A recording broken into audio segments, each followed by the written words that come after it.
I want to share a few key ideas about purpose that will help you as a coach and help you coach your clients on purpose. When clients have a clear why for what they're doing, they feel more motivated to change and grow. And when you as a coach feel your purpose clearly, it helps you create a context for your clients to feel and find their purpose.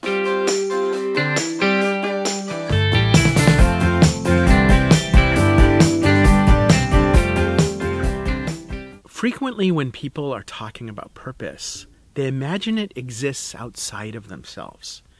And they talk about finding purpose, going on this quest to read something or serve something or follow something that's going to create purpose in their lives. The research about purpose suggests something different, that it's actually when we commit our time and energy, we become more emotionally invested in an idea, that idea grows emotional power. It's like charging a battery, or I don't know, have you ever tried to make a magnet? Remember when you were a kid taking a piece of metal and rubbing it and rubbing it and rubbing it, and eventually it becomes magnetized? Purpose is work. Now, the bad side of that is that there's not this holy grail that you're going to find somewhere that's going to create purpose in your life. But the good side of that is that purpose is something you can create by working on it. Implicit in this is the importance of feelings. Purpose is something that you experience. You can feel it pulling you. And when you commit to it and you work on it and you serve that purpose, that emotional power grows. This is an important clue about the role of emotional intelligence in purpose. On the one hand, emotions are clues about what matters. Emotions help us pay attention to an opportunity and threat. And when we have big feelings, it's because we're perceiving something big.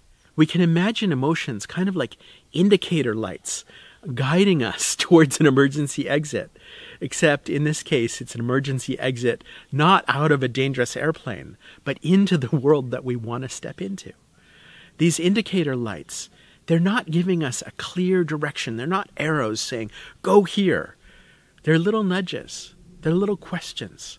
They're little whispers from us to us saying, notice this. Pay attention to this.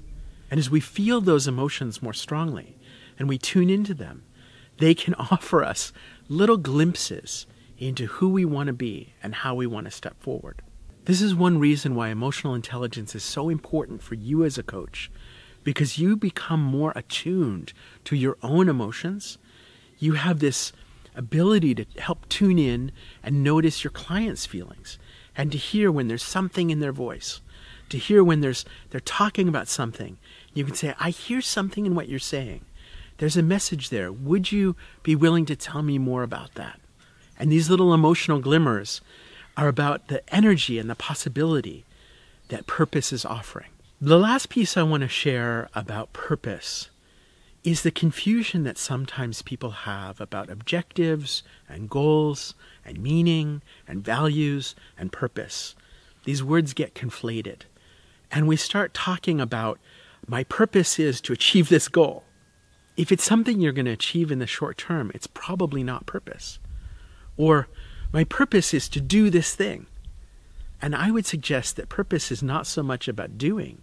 It's actually more about who you're going to be. It's about what you're adding to the world through how you show up, not just what you do. I think we get very addicted to the to-do list, that a lot of the times we're putting all these things on the to-do list and crossing them off because it's gratifying and it's serving us in lieu of stepping into what really matters. And I would suggest that sometimes being busy with doing is actually in the way of us figuring out who we really want to be. So what happens if we slow down a little bit?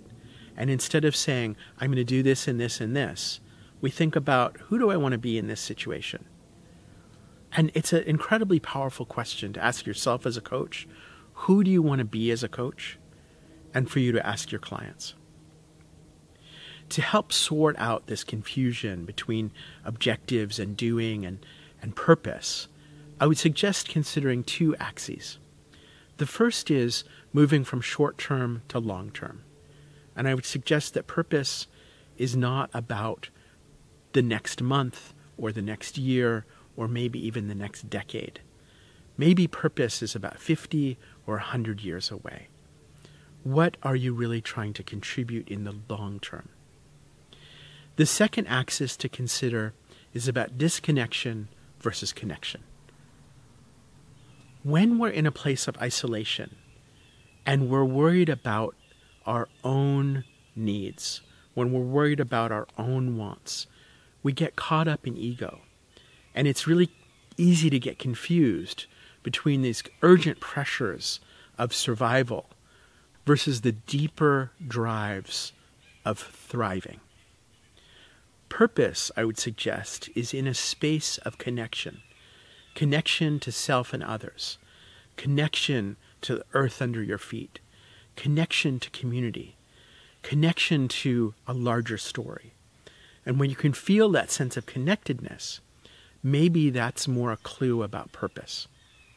So as we move towards that dimension of connection and move towards that long term, I think that's where we're going to find that purpose is growing.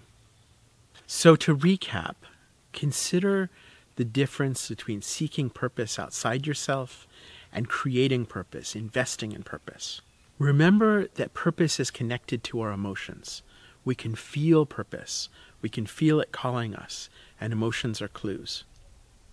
And third, consider that purpose is long-term and connected, and that as you move towards that long-term connected direction, you might be in a place of discovering what's really going to motivate you, not about what to do, but who to be.